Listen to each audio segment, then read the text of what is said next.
ہم نے اللہ کو پکارا. ہم خواجہ کی عبادت نہیں کرتے, ہم خواجہ کا وسیلہ پیش کرتے ہیں, ہم شرک نہیں کیا کرتے. A few moments later. ہے معین الدین, ہم بھی آپ کے غلام, ہم بھی آپ کے نوکر ہیں, آپ کی بارگاہ میں حاضر ہیں. اگرچہ برے ہیں, اگرچہ گندے ہیں, اگرچہ احقر ہیں, اگرچہ نکمے ہیں, اگرچہ گنہگار بدکار سیاہکار ہیں, جو کچھ بھی ہیں آپ کے غلام ہیں, ہمیں قبول فرما لیجئے.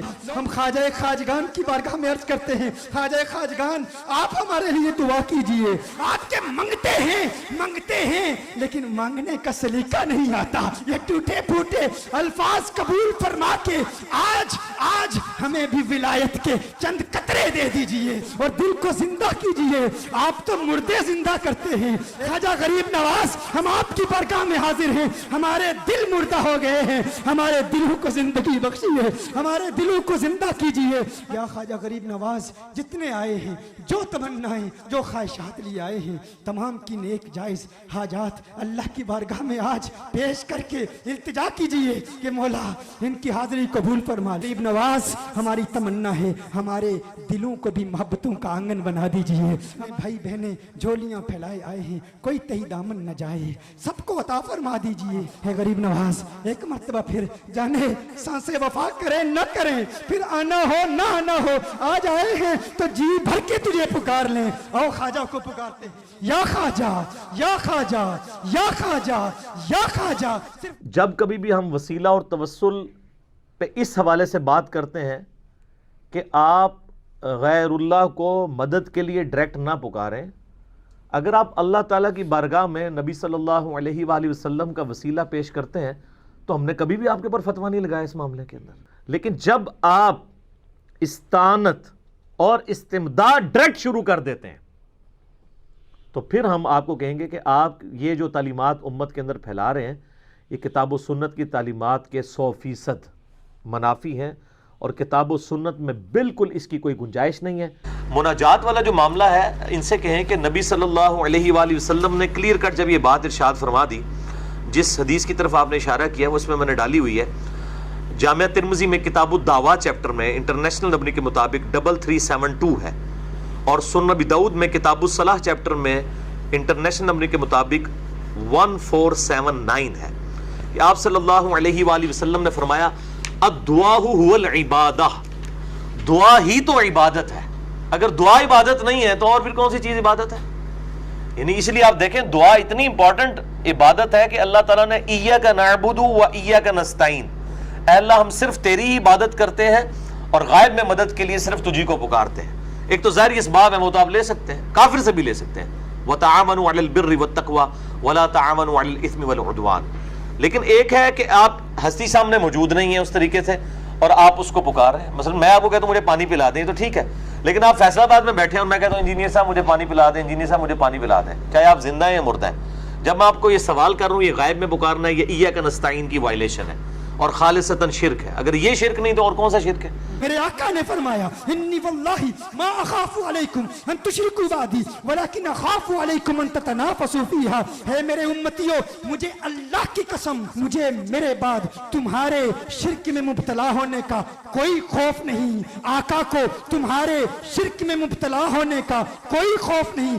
آقا اللہ کے نام کی قسم ارشاد فرما کے کہتے ہیں کہ جو کلمہ پڑھتا ہے, کلمہ توحید پڑھتا ہے, وہ شرک نہیں کرتا. جو خواجہ کی بارگاہ میں آتا ہے, عشق کے جام پیتا ہے, وہ توحیدی ہوتا ہے, وہ مشرک نہیں ہوتا. یہ امت توحید ہے, یہ امت خواجہ کی عبادت نہیں کرتی. خواجہ کا وسیلہ پیش کرتے ہوئے ہم خواجہ کو پکارتے ہیں, یا خواجہ یا خواجہ یا خواجہ. اب آ جائیں میرے بھائیوں اس حدیث کی طرف جس کو آؤٹ آف کانٹیکسٹ کوٹ کیا جاتا ہے.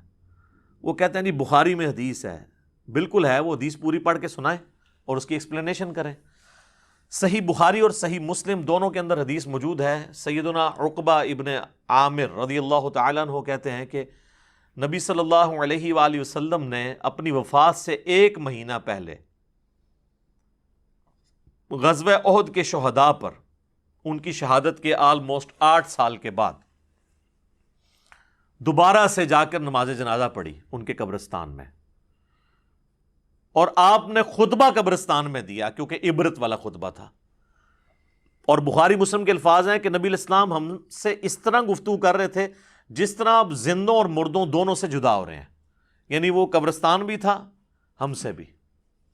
اور آپ صلی اللہ علیہ وآلہ وسلم نے فرمایا کہ دیکھو مجھے اپنے بعد تم سے یہ خطرہ تو اب باقی نہیں رہا کہ تم شرک کرنے لگو، البتہ مجھے اس بات کا ڈر ہے کہ تم دنیا کی مال کی محبت میں پھنس جاؤ گے۔ اور پھر آگے الفاظ ہیں کہ پھر اس مال کی محبت میں تم ایک دوسرے کو قتل کرو گے جس طرح اگلے لوگوں نے قتل کیا، اور پھر تم بھی تباہ و برباد کر دیے جاؤ گے جس طرح اگلے لوگ تباہ و برباد کر دیے گئے، وَلِعَاذُ بِاللَّهِ تعالی۔ اور یہ حدیث کوئی آج کی تو نہیں ہے، نہ یہ حدیث کوئی دیوبندی بریلوی اہل حدیث شیعہ اختلاف کے بعد سامنے آئی ہے، یہ حدیث تو پہلے سے موجود تھی بخاری مسلم میں، اور اللہ کے فضل سے آج سے آلموسٹ 600 سال پہلے بخاری کی شروحات لکھی گئی ہیں جن کے پائے کی دوبارہ کوئی شرح سامنے نہیں آئی، اور آلموسٹ آپ سمجھ لیں فریز ہو چکا ہے یہ معاملہ۔ پہلی شرح ابن حجر اسقلانی کی فتح الباری ہے، المتوفا 852 ہجری، ایک شافعی عالم ہے، یہ شافعی وہ مقلد والے نہیں، اسکول آف تھاٹ والے۔ اور دوسری شرح ہے علامہ بدر الدین عینی کی، المتوفا 855 ہجری، عمدۃ القاری۔ جناب آپ فتح الباری اٹھائیں، عمدۃ القاری اٹھائیں، دونوں نے اس حدیث کی شرح میں کہ مجھے تم سے یہ خطرہ نہیں کہ تم میرے بعد شرک میں مبتلا ہو جاؤ گے مگر خطرہ ہے کہ دنیا کے مال میں پھنس جاؤ گے، لکھا ہے۔ انہوں نے کہا کہ اس میں کوئی شک نہیں ہے کہ اوورآل امت شرک سے بچ کے رہی ہے، لیکن اس کے باوجود کئی گروہ ایسے ہیں جو کلمہ گو ہو کر بھی، مسلمان ہو کر بھی شرک میں مبتلا ہوئے ہیں۔ لہٰذا اس حدیث میں جو بشارت ہے وہ اس اعتبار سے ہے کہ پوری امت مشرک نہیں ہوگی، مجھے تم سے شرک کا خدشہ نہیں، یعنی مراد یہ کہ تم سارے ہی مشرک نہیں ہو جاؤ گے میرے بعد،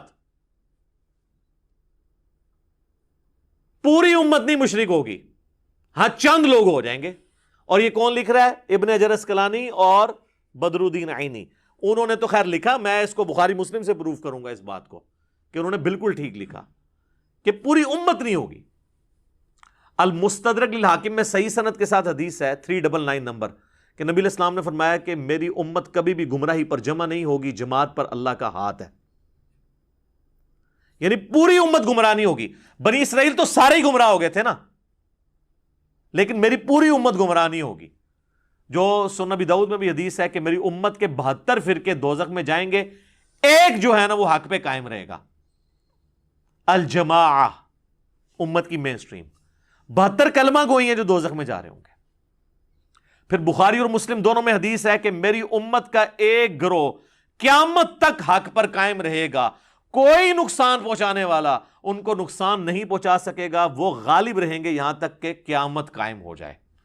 ایک گروہ، باقیوں کے لیے تو کہہ دیا 72 جب کہہ دیے دوزخ میں ہے تو ایک کے لیے۔ لہذا وہ جو حدیث ہے نا مجھے تم سے شرک کا خدشہ نہیں مگر دنیا میں مبتلا ہو جاؤ گے، تو وہ جو شرک کے خدشے سے پاک ہے نا وہ ایک ہی گروہ ہے، لیکن دنیا کی محبت میں ہو جائے گا، اور اس میں کئی لوگ ہوں گے جو نہیں بھی ہوں گے۔ جو کہنے شرک ختم ہو چکا ہے ان کی بھی آپ ہٹ درمی کا لیول دیکھیں کہ بالکل ننگا اور اریاں شرک ہوتے ہوئے دیکھ کے بھی انہوں نے آنکھیں بند کی ہوئی ہیں۔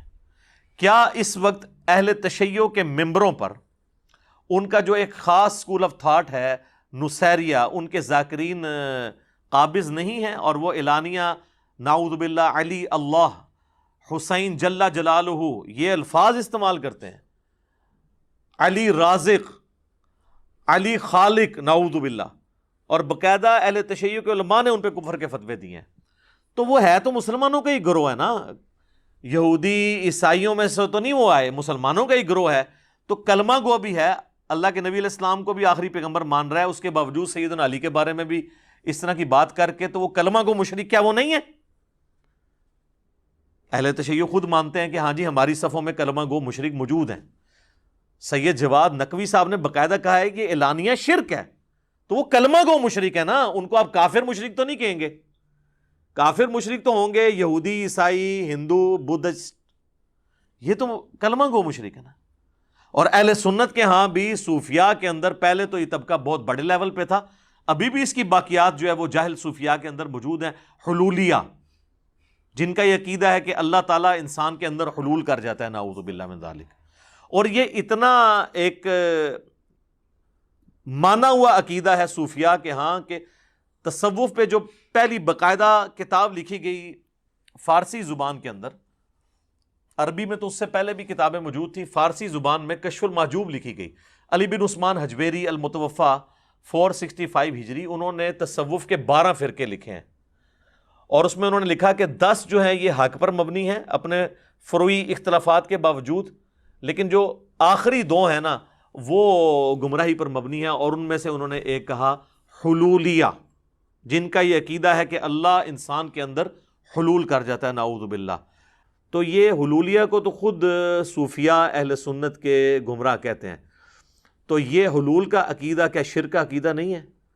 حادث کو قدیم سے الگ کرنے کا نام توحید ہے. حادث ہم ہیں اور قدیم اللہ ہے. یہ جو بخاری اور مسلم کی حدیث ہے نا، اس کی شرح جو ہے نا وہ ایک اور حدیث سے ہو جاتی ہے جو سنن نبی داؤد کے اندر ہے اور مشکات میں بھی، کہ قیامت اس وقت تک قائم نہیں ہوگی جب تک میری امت کے قبائل مشرکین سے جا کر نہ مل جائیں اور بتوں کی پوجا نہ شروع کر دیں. نبی الاسلام نے فرمایا کہ بتوں کی پوجا وہ شروع کر دیں گے میری امت کے لوگ، تو وہ پہلے بت پرست نہیں ہوں گے، بعد میں شروع کریں گے، ورنہ جو پہلے بت پرست تو حضور کے زمانے میں موجود تھے. اور میری امت میں 30 جھوٹے دجال پیدا ہوں گے جو دعوے نبوت کریں گے. وَأَنَا خَاتَمُ النَّبِيِّينَ لَا نَبِيَّ بَعْدِي، اور میں خاتم النبیین ہوں، میرے بعد کوئی نبی نہیں. اور میری امت کا ایک گروہ قیامت تک حق پر قائم رہے گا، کوئی نقصان پہنچانے والا ان کو نقصان نہیں پہنچا سکے گا. یہ جو آخری الفاظ ہیں نا یہ وہی ہیں جو بخاری اور مسلم میں تھے. اور پوری حدیث سے پتہ چلا کہ امت میں گمراہیاں آئیں گی لیکن ایک گروہ حق پر قائم رہے گا. تو وہ ایک گروہ کے لیے بشارت ہے کہ وہ شرک میں نہیں مبتلا ہوگا، باقی سب کے سب کسی نہ کسی فارم میں چلے جائیں گے. تو یہ اس حدیث کی شرح احادیث کی روشنی میں نے کی، اور بزرگوں کے اقوال تو میں نے پہلے بتا دیے ہیں فتح الباری سے اور عمدۃ القاری سے، تاکہ کسی کو وہم نہ آئے کہ یہ اپنی کوئی ذاتی تفسیر بیان کر رہا ہے. اس کے علاوہ کئی ایک احادیث ہیں جو ہماری اس ڈاکٹرن کو سپورٹ کریں گی. اس میں ایک ٹاپ آف دا لسٹ وہ حدیث ہے جو بخاری اور مسلم دونوں میں موجود ہے. نبی صلی اللہ علیہ وآلہ وسلم نے فرمایا کہ تم بھی اگلے لوگوں کی پیروی شروع کر دو گے، قدم با قدم، بالشت بر بالشت، حتیٰ کہ اگلے لوگوں میں سے اگر کوئی لوگ گوہ کے سوراخ میں داخل ہوئے تو تم بھی وہی کام کرو گے. صحابہ کرام علیہم رضوان نے پوچھا یہ اگلے لوگوں سے مراد کیا یہود و نصارہ ہیں؟ تو آپ صلی اللہ علیہ وآلہ وسلم نے فرمایا کہ اگر وہ لوگ مراد نہیں ہیں تو پھر کون سے لوگ مراد ہیں؟ یعنی یہود و نصارہ والی خرابیاں تمہارے اندر آئیں گی. اس کا شان نزول جو ہے وہ جامعہ ترمذی میں موجود ہے، شان ارشاد. وہ حدیث مشکات کے اندر بھی موجود ہے کہ نبی صلی اللہ علیہ وآلہ وسلم غزوہ حنین کے موقع پر اپنے اصحاب کے ساتھ جا رہے تھے، راستے میں ایک درخت دیکھا جسے ذات انوات کہا جاتا تھا، اور مشرکین جنگ پہ جانے سے پہلے اپنا اسلحہ اس کے اوپر لٹکاتے تھے جنگ میں برکت کے لیے کہ ہمیں اس کی برکت سے فتح نصیب ہو جائے گی، جس کی باقیات آج تک ہیں. آپ بھی درباروں پہ جو درخت ہیں ان کے اوپر آپ مختلف کلرز کی ٹاکیاں اور وہ جو ہے وہ کپڑے کے ٹکڑے باندھتے ہیں. تو صحابہ نے کہا کہ یا رسول اللہ آپ بھی ہمارے لیے کوئی اس طرح کا ایک درخت مقرر کر دیں کہ ہم بھی وہاں پہ برکت کے لیے اسلحہ لٹکائیں. تو نبی علیہ السلام کو جلال آیا، فرمایا سبحان اللہ، اللہ پاک ہے، معذوف تھا عما یشرکون، ہر اس شرک سے جو اس کے ساتھ منسوب کیا جاتا ہے. پھر آپ نے فرمایا تو تم نے وہی بات کر دی جو موسیٰ علیہ السلام کے ماننے والوں نے کی تھی. پھر نبی علیہ السلام نے سورۃ الاعراف کی آیت نمبر 138 تلاوت کی کہ موسیٰ علیہ السلام کے اصحاب جب ان کے ساتھ ایک بت کے پاس سے گزر رہے تھے جس پہ لوگ دھیان کر کے بیٹھے تھے، انہوں نے کہا آپ بھی ہمارے لیے کوئی اللہ کا ایک بت مقرر کر دیں کہ ہم اس پہ دھیان کریں. تو نبی علیہ السلام فرمایا جو تم نے مجھ سے برکت کے لیے درخت کی ڈیمانڈ کی ہے نا، یہ جسٹ لائک اسی طریقے سے ہے جیسے موسیٰ کے اصحاب نے اللہ کا بت مانگا تھا. اب کسی نے نہیں کہا یا رسول اللہ ہم کو یہ تو نہیں کہہ رہے ہم نے درخت کے آگے جھکنا ہے، ہم نے تو برکت لینی ہے. یہ کہتے ہیں جب تک وہ 7 اذان نہ لگ جائیں شرک نہیں ہوگا. وہ تو تواڈے نماز بھی نہیں لگتے پوری طریقے نال، تو تواڈی تو نماز بھی نہیں ہوندی. کہانیاں بنائی ہوئی ہیں. صحابہ کو نہیں یہ پتا تھا کہ یا رسول اللہ ہم تو برکت کے لیے کہہ رہے ہیں, صرف اسلحہ ٹچ کرنا ہے, آپ ہمیں پکڑ کے بتوں کے اوپر ڈال رہے ہیں کہ یہ بت کھڑا کر رہے ہیں, ہم آپ کے تربیت یافتہ ہیں, ہم نے کہاں سے. پھر آپ نے وہاں پہ فرمایا کہ تم بھی اگلے لوگوں کے پیچھے چل پڑو گے. یہ وہی حدیث بخاری اور مسلم کی, اس کی شرح, شان نزول, شان ارشاد یہ ہے. یہ فیشن کے بارے میں نہیں, شرکی ایکٹیویٹیز کے بارے میں. اور واللہ وہ شرکی ایکٹیویٹیز جن کو آپ ماننے کے لیے تیار نہیں ہوں گے کہ شرکی ہیں. آپ کو یہ کہا جانا ہے کوئی درخت ہے اس کے ساتھ لوگ برکت کے لیے کوئی چیز ٹچ کرتے ہیں, آپ کہیں گے جی بدعت کہنا, جی اس کو شرک تو نہ کہیں. نبی علیہ السلام تو کہہ رہے ہیں یہ تو بت کے مترادف ہے. یہ آپ نے فرق دیکھا ہے. امام الموحدین صلی اللہ علیہ وآلہ وسلم کی تربیت آپ کوئی موقع نہیں جاننے دیتے تھے. یہ تو حدیث جو ہے نا وہ تو حضور کی وفات سے 1 مہینہ پہلے کی ہے کہ مجھے تم سے شرک کا خدشہ نہیں, اور وہ میں نے بتایا آؤٹ آف کانٹیکسٹ یہ کوٹ کرتے ہیں. ہم آپ کو نبی علیہ السلام کی بیماری کے دنوں کی پھر حدیث بتا دیتے ہیں, 5 دن پہلے کی, 2 دن پہلے کی, 1 دن پہلے کی. وہ بخاری اور مسلم دونوں میں حدیث ہے. اما عائشہ کہتی ہیں کہ نبی صلی اللہ علیہ وآلہ وسلم کے وفات کے دن قریب تھے, اور آپ پر مرض کی جب شدت ہوتی تھی تو آپ اس تکلیف کی وجہ سے اپنے چہرہ مبارک سے چادر کو بار بار ہٹاتے تھے, اور پانی کا ایک برتن تھا اس سے ہاتھ گیلا کر کے تو وہ بخار کی گرمی کو ٹھنڈا کرتے تھے, اور ساتھ ساتھ کہتے جاتے تھے لعن اللہ الیہود والنصارى اتخذوا قبور انبیائہم مساجدا. اللہ کی لعنت ہو یہود و نصارہ پر, انہوں نے اپنے نبیوں کی قبروں کو سجدہ گاہ بنا لیا تھا. اور اما عائشہ کہتی ہیں اگر ہمیں یہ خطرہ نہ ہوتا کہ لوگ رسول اللہ کی قبر پہ سجدے شروع کر دیں گے تو میں اپنے حجرے کو عام زیارت کے لیے کھول دیتی, یعنی حجرے کی دیوار گرا دیتی, ورنہ تو اجازت لے کے جانا پڑتا تھا کیونکہ اما عائشہ کی وہاں پہ رہائش تھی, تو ان کا میں اوپن کھول دیتی. لیکن ہمیں خطرہ تھا کہ حضور اپنی وفات کے وقت ہمیں ڈرا رہے تھے اس بات سے کہ کہیں حضور کی قبر پہ سجدے نہ ہو. تو اس وقت اما عائشہ نے کیوں نہیں کہا یا رسول اللہ آپ تو مہینہ پہلے ابھی خطبہ دیا آپ نے کہ مجھے شرک کا کوئی خوف نہیں ہے, تو اب یہ آخری وقت آپ کو دوبارہ خوف کس چیز کا لاحق ہے, کس چیز کا خدشہ ہے آپ کو؟ اتنا آسان کام نہیں ہے. ان کو پتا تھا کہ اس کا کیا مطلب ہے اور اس کا کیا مطلب ہے. اور صحیح مسلم میں تو الفاظ ہیں کہ نبی علیہ السلام نے اپنی وفات سے 5 دن پہلے, 5 کے الفاظ ہیں, خطبہ دیا اور فرمایا آگاہ ہو جاؤ, اگلے لوگوں میں سے جب کوئی نبی فوت ہو جاتا تھا یا کوئی نیک بندہ, لوگ اس کی قبر پہ سجدے شروع کر دیتے تھے, اور میں تمہیں منع کرتا ہوں کہ میرے ساتھ یہ کام نہ کرنا. کسی نے نہیں کہا یا رسول اللہ آپ کو کیا ٹینشن ہے, آپ کو اللہ نے گارنٹی دے دی ہے کہ آپ کی امت شرک نہیں کرے گی. اور پھر وفات کے دنوں میں مسند امام احمد میں اور الموطا امام مالک میں, مشکات میں بھی حدیث موجود ہے, نبی علیہ السلام دعا کیا کرتے تھے اللہم لا تجعل قبری وثنا یعبد, اے اللہ میری قبر کو ایسا بت نہ بننے دینا کہ لوگ اس کی عبادت کریں. نبی علیہ السلام نے اپنی مبارک قبر کو, جس پہ ہمارا تن من دھن ماں باپ اولاد سب قربان, اس قبر کو بھی بت سے تشبیہ دے دی کہ اگر اس کی بھی عبادت کی جائے گی. اور پھر آگے الفاظ ہیں اشتد غضب اللہ علی قوم اتخذوا قبور انبیائہم مساجدا, اللہ تعالیٰ کا شدید غضب نازل ہوتا ہے یا ہو ایسی قوم پر جو اپنے نبیوں کی قبروں کو سجدہ گاہ بناتی ہے. ایک اور بڑی رکت انگیز حدیث ہے, اما عائشہ ہی روایت کرتی ہیں, بخاری اور مسلم کے الفاظ ہیں کہ حضور کی بیماری کے دن تھے, مسلم میں الفاظ ہیں کہ آپ کے آخری دن چل رہے تھے, اور حضور کی 2 بیویاں, 3 بیویاں ایک جگہ جمع ہیں, اما عائشہ, ام سلمہ, ام حبیبہ. تو ام سلمہ اور ام حبیبہ آپس میں گفتگو کر رہی ہیں کہ جب ہم حبشہ گئے تھے تو ہم نے وہاں ایک ماریا نام کا گرجا دیکھا تھا جہاں پہ کچھ تصویریں لٹکی ہوئی تھی. ہائے ہائے ہائے, حضور بیماری کے عالم میں آپ نے جب یہ گفتگو سنی ہے تو آپ فوراً متوجہ ہوئے. آپ فرمایا ان کی یہی تو خرابی تھی, جب ان کا کوئی نیک بندہ یا نبی فوت ہو جاتا تھا وہ اس کی قبر کے اوپر تصویریں لٹکا دیتے تھے اور پھر وہاں پہ سجدے شروع کر دیتے تھے.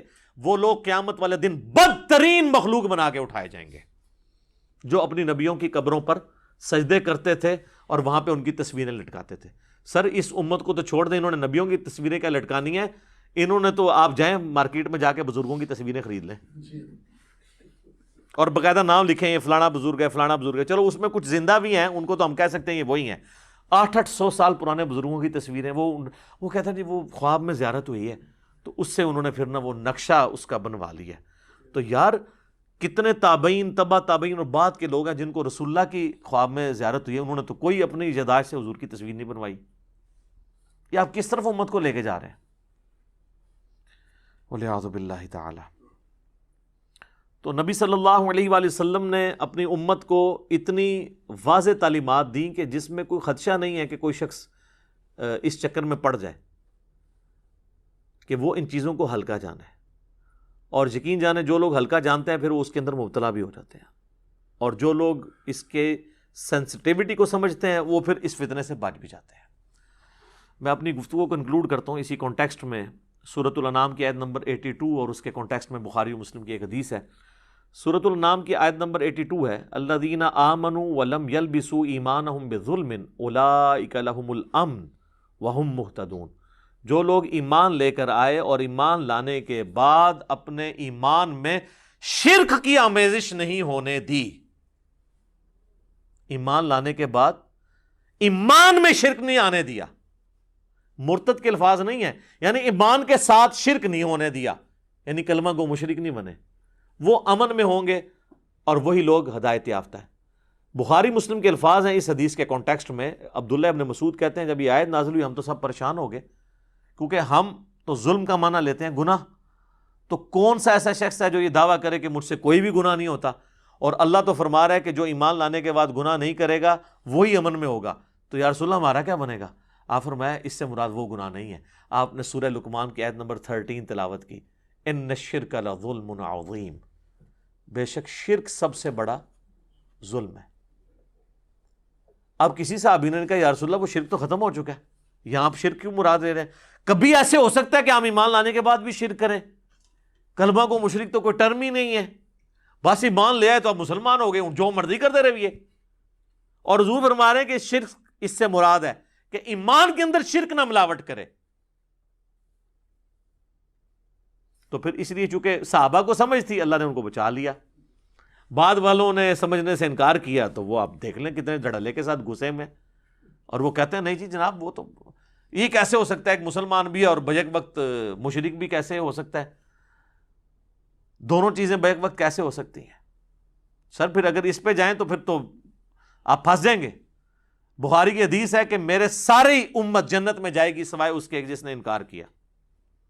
صحابہ نے کہا کہ کس نے انکار کیا یا رسول اللہ؟ فرمایا جو میری اطاعت کرے گا وہ جنت میں جائے گا، اور جس نے میری نافرمانی کی اس نے جنت میں جانے سے انکار کر دیا. تو یہ جو آپ لوگوں کو کہانیاں کراتے ہیں یہ پوری امت جنت میں جائے گی، تو حضور تو فرما رہے ہیں کہ جس نے میرا حکم ماننے سے انکار کر دیا، جس نے میری نافرمانی کی، جو امت کی اکثریت آلریڈی کر رہی ہے، یہ تو ساری جائے گی دوزخ میں. اونٹ سامو پھر یہ تو بالکل واضح ہے نا، اب اس کی کوئی تعویل ممکن ہی نہیں ہے. تو میرے بھائی یہ جو کلمہ گو مشرک والا معاملہ ہے ادھر بھی آپ کہنا کہ یہ کیسے ہو گیا کہ جی ایک بندہ جو ہے وہ کلمہ بھی پڑھ لیا اس نے اور حضور کی نافرمانی بھی کرے گا، تو نہیں کر رہے. کلمہ پڑھ کے بھی اللہ اور اس کے رسول کی نافرمانیاں ہو رہی ہیں نا، تو کلمہ پڑھ کے شرک نہیں ہو رہا؟ ہو رہا ہے.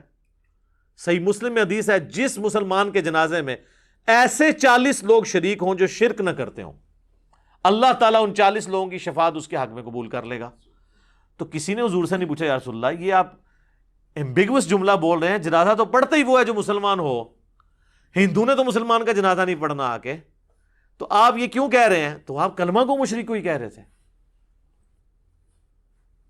بالکل واضح ہے.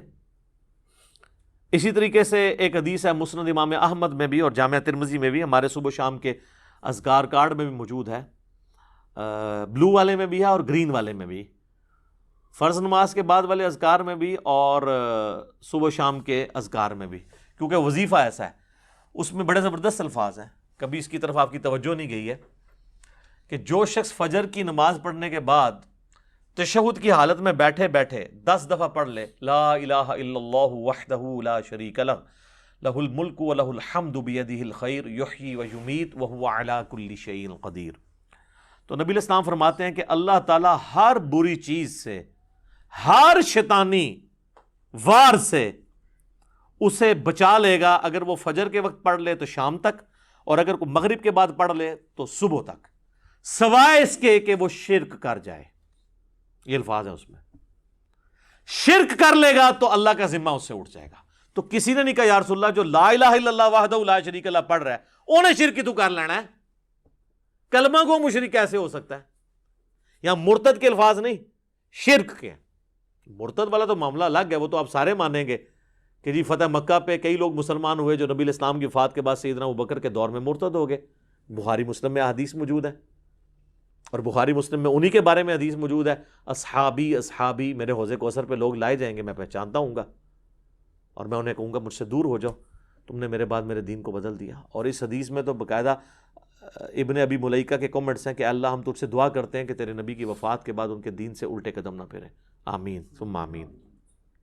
میرے بھائیوں، اپنی گفتگو کو کنکلوڈ کرتے ہوئے میں وہ آیت ضرور کوٹ کروں گا جس میں اللہ تعالیٰ نے کیٹاگوریکل ایک ورڈکٹ دی ہے انسانیت کے حوالے سے۔ وہ ہے میرے بھائیوں سورہ یوسف کی آیت نمبر 106، وَمَا يُؤْمِنُ أَكْثَرُهُمْ بِاللَّهِ إِلَّا وَهُمْ مُشْرِكُونَ، اور لوگوں کی اکثریت اس حال میں اللہ پر ایمان لاتی ہے کہ وہ ساتھ شرک بھی کر رہے ہوتے ہیں۔ اب اس میں اللہ تعالیٰ نے یہ نہیں فرمایا کہ کافروں کا ذکر ہے، بلکہ وہ ایمان تو اللہ پر لا رہے ہیں، اللہ کو مان رہے ہیں، لیکن اللہ کی نہیں مان رہے جیسا کہ ماننے کا حق ہے۔ تو یہ آیت بھی اس چیز کا ثبوت ہے کہ ایمان کے باوجود بھی انسان اس گمراہی میں پڑ سکتا ہے کہ وہ پیرلل میں شرک بھی کرتا رہے۔ اللہ تعالیٰ ہمیں اس عظیم فتنے سے محفوظ فرمائے، اور ہمیں اپنے محبوب صلی اللہ علیہ وآلہ وسلم کی تعلیمات پر عمل کرنے کی توفیق عطا فرمائے، اور جو شرک کو جسٹیفائی کرنے کے لیے زور کے ساتھ اور کمر توڑ کوششیں کر رہے ہیں، اللہ تعالیٰ ان کو بھی ہدایت نصیب فرمائے، اور اپنے محبوب صلی اللہ علیہ وآلہ وسلم کی تعلیمات پر چلنے کی توفیق عطا فرمائے۔ سبحانک اللہم و بحمدک، اشہد ان لا الہ الا انت، استغفرک و اتوب الیک، وما علینا الا البلاغ المبین۔ جزاکم اللہ خیرا۔